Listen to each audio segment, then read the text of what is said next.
Alright, this little demo is for using a hydrometer.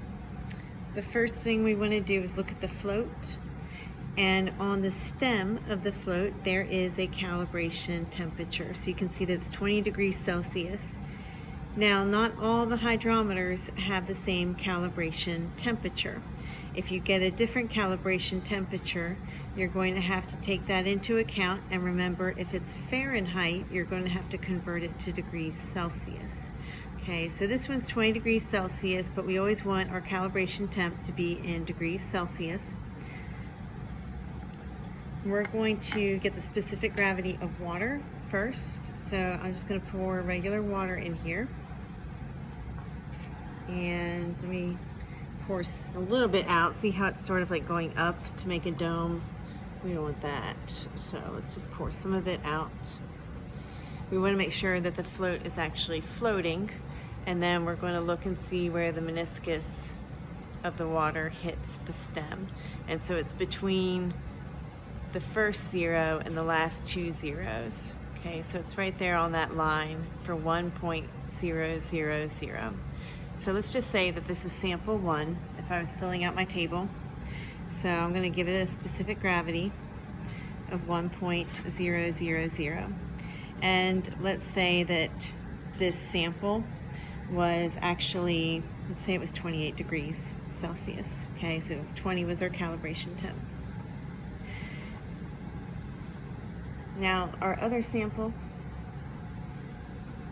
dump this one out. Let's try this one.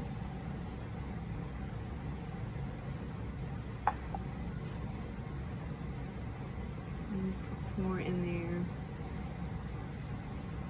And spilled a little, that's okay. I'll just dump some out. And the reason I keep changing the amount of stuff in the cylinder is we want our float to float, but it's also nice if it's at a level so that the rim isn't blocking the numbers. Okay, so we can actually see what the meniscus is doing and where it's hitting our stem. So now if we look at our float, we can see that that meniscus is hitting about at that line, right above the 60. So that would be our 50. Okay, so our specific gravity would be 1.050. And let's say the temperature of this sample, let's say it's 15 degrees Celsius. Right? Now, in order to correct for our temperatures, we have to find the difference between the calibration temp and the sample temp. And so there's 8 degrees difference, and that's more than 3 degrees different.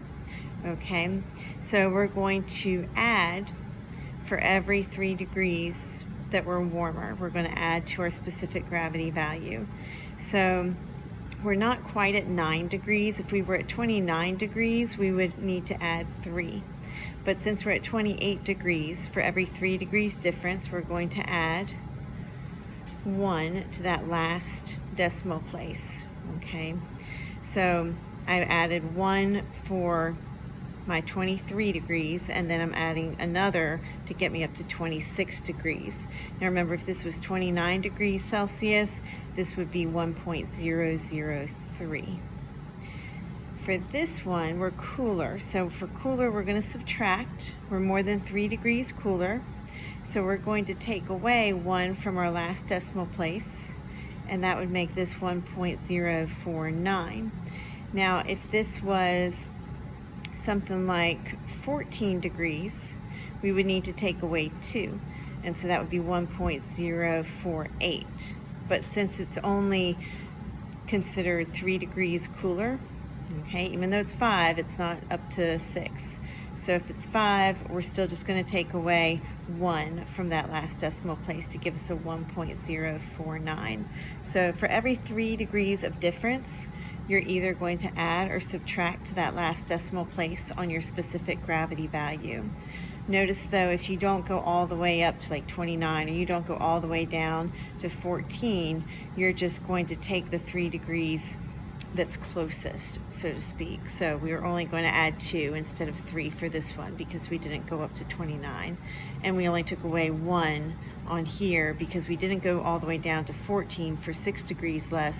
we're still at 15, so we consider that 3 degrees less.